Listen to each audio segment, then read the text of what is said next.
কি গো, কয়েকটা তো খাবার খেলাই। আশীর্বাদ করছো যেন এরকম রান্নাই করতে পারি। কাছে যাদের এগুলো ঘটলো, যাদের সাথে, তাদের যে কি কষ্ট বলো তো। হঠাৎ করে মা সন্তানহারা হয়ে গেল। নিচে বসো, যাও। গাড়ির নিচে বসলে কাজগুলো কে করবে? দাঁড়িয়ে দাঁড়িয়ে রান্না পরে করো আবার 10 মিনিট পর। সে তো আমাকেই করতে হবে, বারবারই কামতে হবে। ওনার থেকে একটু বড় আর রুইয়ের থেকে একটু ছোট, একটু কাটা কাটা হয় তো টপ করে চোখের পাতা থেকে, এখান থেকে চোখের পাতা হয়ে টপ টপ করে চোখ জ্বলছে। লবণ লবণ জল না।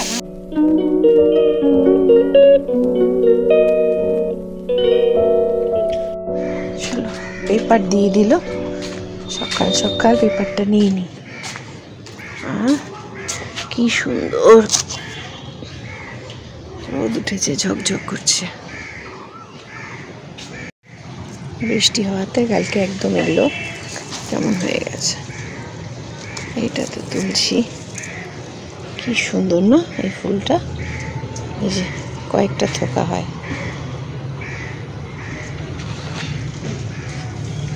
আর এখানে আছে এটা।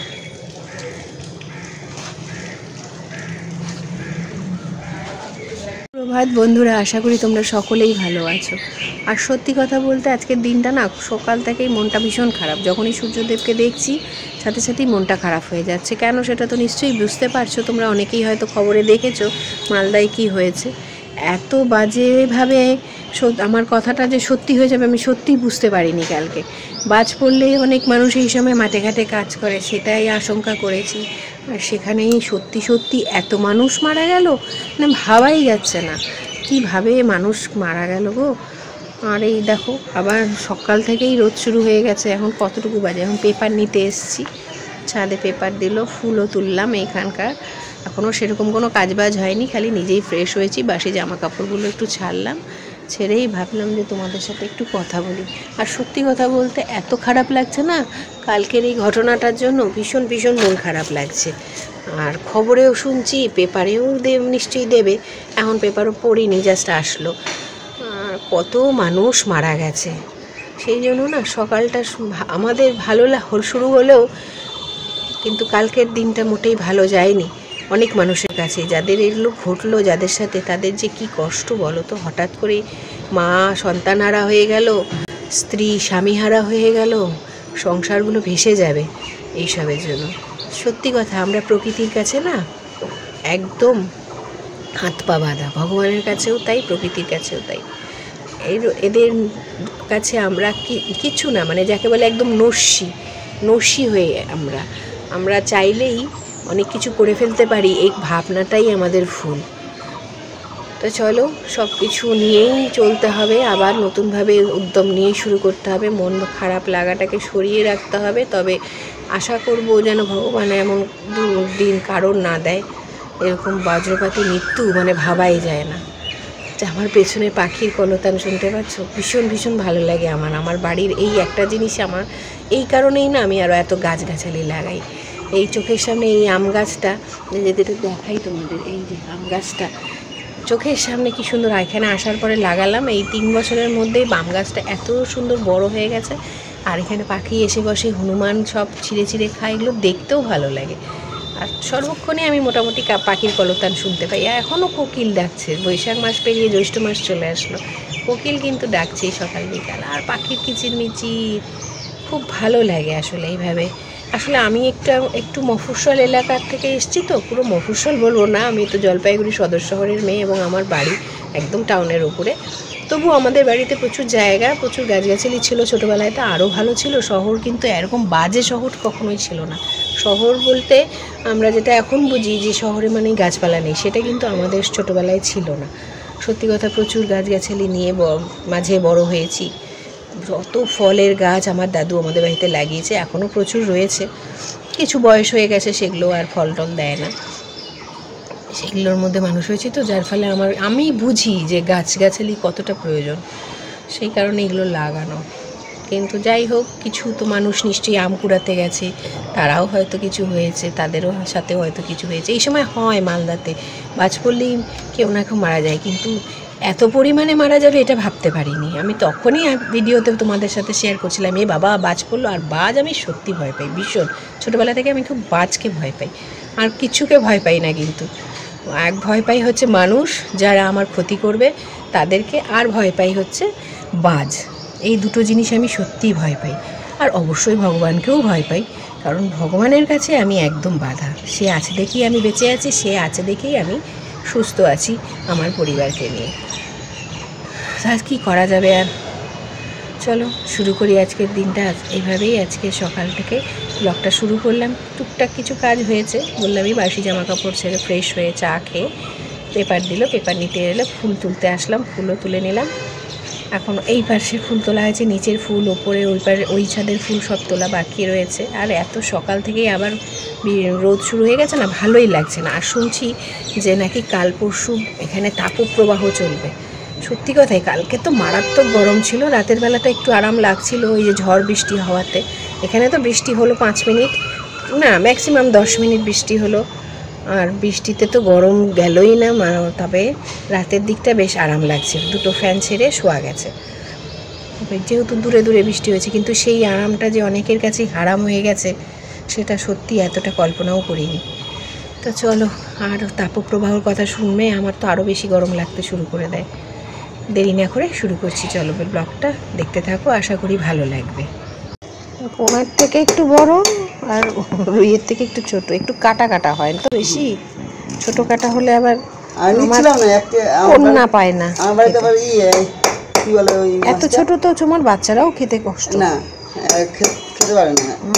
আমার মেয়ে কি বলে ওটাকে, মিগেল মাছগুলো যায়।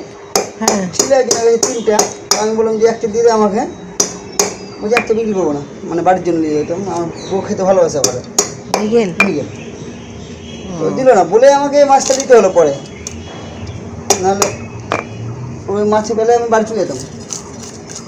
তোমার সেই ঝুলুনিটা কই, আসছলুনি? আছে, বড় আছে ছোট আছে।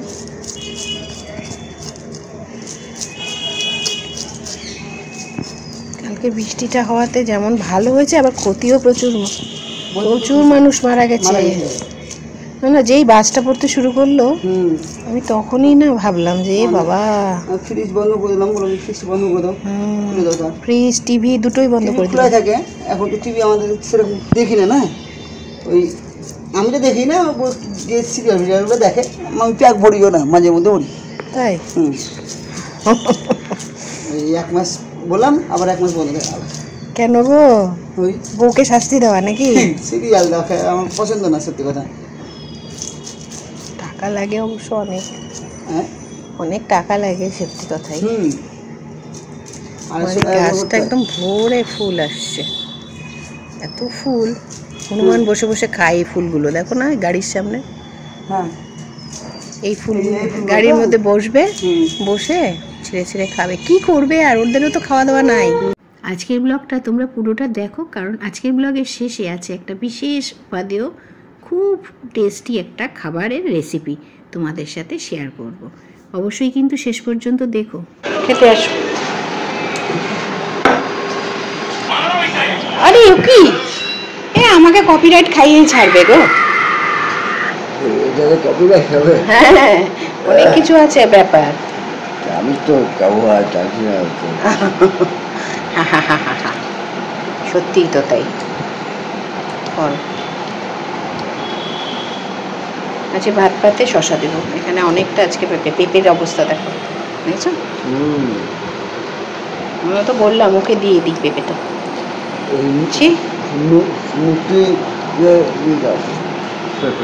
দিব? আচ্ছা ঠিক আছে, ঠিক আছে। জলখাবার একটা ডিম হলে ভালো হতো। আমি ভাবছিলাম এই ভাষাটাই বলবা। তোমার একটুকু ভয়ও করে না, একটু খারাপও লাগে না? ডয় রসিকারও না, তুমি ড বললেও আমি বলবো থামো। কিসের পোচ?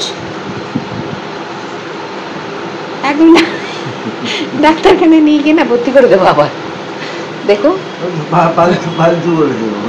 ফালতু করেছিল ভর্তি। তুমি এটা MBBS ও করেছো না, MD MBBS সব করে ফেলেছো। করনি কেন? ওটা পেয়েও তো করনি, ওটাই তোমার দরকার ছিল করার। বহুদিন পর ঢেঁকির শাক পেলাম। ঢেঁকির শাক তো আমাদের এখানে তৈরিও হয় না, মানে হয়ই না চাষ, এটা নর্থ বেঙ্গল থেকেই আসে। আর এত সুন্দর টাটকা, কালকে না কেটে রেখেছিলাম, আজকে সকাল সকাল কালো জিরে কাঁচা লঙ্কা ফোড়ন দিলাম। আর যেহেতু শাকটা একদম কম ছিল তাই একটু আলু কুচিও দিয়ে নিলাম। আলুটা একটু ভাজা ভাজা হলে তারপর শাক দিয়ে দিয়েছি। দেখো, একটু লবণ একটু হলুদ দিলেই ব্যাস, খুব সুন্দর একটা গন্ধওয়ালা এই শাকটা রান্না হয়ে যায়। এত ইজি রান্না করার, গন্ধটার জন্যই না খেতে দারুণ লাগে। তোমরা একবার কিন্তু অবশ্যই এই শাকটা রান্না করে খেও। অবস্থা ঘেমে নিয়ে একাকার কাণ্ড, উঠেছে, বাবা ডাকছে। আমার কি অবস্থা দেখো, পাগল পাগল লাগছে, এত ঘাম এত ঘাম, ভাবাই যাচ্ছে না কী করে কী করবো আর কী করে সংসারে এভাবে প্রতিনিয়ত সংসারে সব কাজ থাকবে। কোনো দুপুরে রান্না বসালাম, কিন্তু রান্না সকালে সবার কাজ শেষ হয়নি, একজনের হয়েছে, বাকিদের বাকি। সকালে রান্নাগুলো হয়ে গেছে, আমার দুপুরেটাও এক এক করে বসাচ্ছি। আমি কী করবো, শাক টপ টপ করে চোখের পাতা থেকে, এখান থেকে চোখের পাতা হয়ে টপ টপ করে এখানে করছে। দেখছি চোখ জ্বলছে, লবণ লবণ জল না ঘন্টা, চোখ জ্বলছে রীতিমতো, চোখে ঢুকে গেল। হ্যাঁ, বাজে অবস্থা ভগবান। এত গরম, কিন্তু কিছু করার নেই, রান্নাবাড়ি তো করতেই হবে। তাই এখন একটু সকাল সকালই সব রান্নাই সেরে ফেলছি। একদম দেখো, মাছ কেটে কুটে দিয়ে গেল, আমি ধুয়ে পরিষ্কার করে টাটকা মাছ, এত সুন্দর গন্ধ বেরোচ্ছে মাছ ভাজতে ভাজতেই, সেটাকে ভালো করে ভেজে নিলাম। এখন একদম পাতলা করে এই মাছটা রান্না করব। অবশ্য মেয়ের ফ্রেশ হয়ে গেছে, ওকে আগে খেতে দেব। কখন শেষ হবে? চলছে তো চলছেই রেলগাড়ি। বদমাস, তাড়াতাড়ি করো। এটা আবার কি হচ্ছে? এত বড় বড় চোখ, তারপরে আবার ভয় দেখাচ্ছিস আমাকে। আর ডান পাটা কি সবসময় ওরকম উঁচুতেই থাকে? পানামাও করে বসতে হয় না সব সময়, এইখানে চলে যায় না, হেডের ওখানে পাটা চলে যাচ্ছে, ভালো না, এটা ঠিক করে বসতে হয়। তাড়াতাড়ি করো। তো কোথায় খাচ্ছ? তাড়াতাড়ি ফিনিশ করো।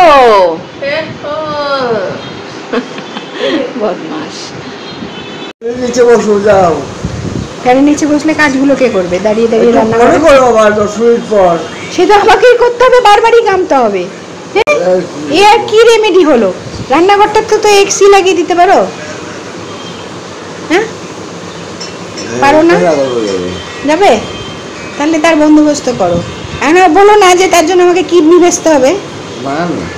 একটা এসি লাগিয়ে দাও। হ্যাঁ, রান্নাঘরে, শোয়ার ঘরে লাগিয়েছো, এবার রান্নাঘরে একটা লাগিয়ে দাও। আমাকে খাইয়েই ছাড়বে এই ভদ্রলোক। কুলার দিয়ে রান্নাঘরে কিচ্ছু হবে না। ওই দেখো, সাথে সাথে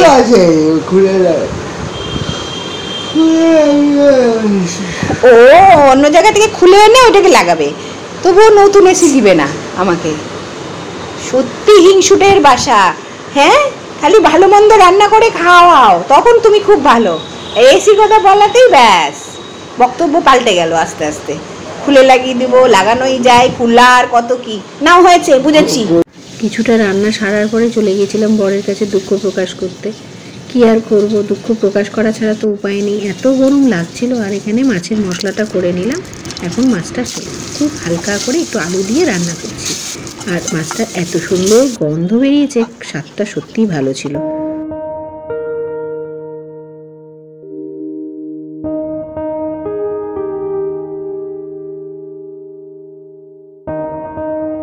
সমস্ত সকালের কাজকর্ম সেরে তেরে কাচাকুচি করে স্নান করে চলে এসেছি ঠাকুরের কাছে।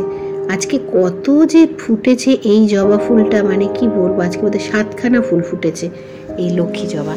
আর তারপরে পুজো টুজো দিয়ে একবারে চলে আসলাম দেখো সন্ধেবেলায় একটা ভিডিও করতে। আজকে বানিয়েছি মেয়ের ফেভারিট জিনিস, সেটা হচ্ছে মোমো। অনেকদিন ধরে ভাবছিলাম ঘরে আবার একটু মোমো বানাবো, অনেকদিন বানানো হয়নি। কিন্তু এত সমস্যা চলছে আমার, যারা আমার ডেলি ব্লগ দেখো তারা তো জানোই। তো যাই হোক, আজকে সেটা অবশ্য করলাম। তবে এখন কিন্তু আমি ওকে হাঁটাতে নিয়ে গেছিলাম, হেঁটে টেটে ফিরে তারপরে জামা কাপড় ছেড়ে স্নান করে আবার বসেছি এটা বানাতে। মেখে এরকম করে সুন্দর করে পুর ভরে এভাবে বানিয়ে নিয়েছি। আমি আগেও বহুবার বানিয়েছি, তবে আজকে অনেক দিন পর বানালাম, এই গরমে এই প্রথম বানালাম। আর এটা স্যুপ, এটা হচ্ছে ওপরে ভাপে স্টিমে দিলাম। এটা রাইস কুকারে করি আমি, এটা কিন্তু আমার রাইস কুকার।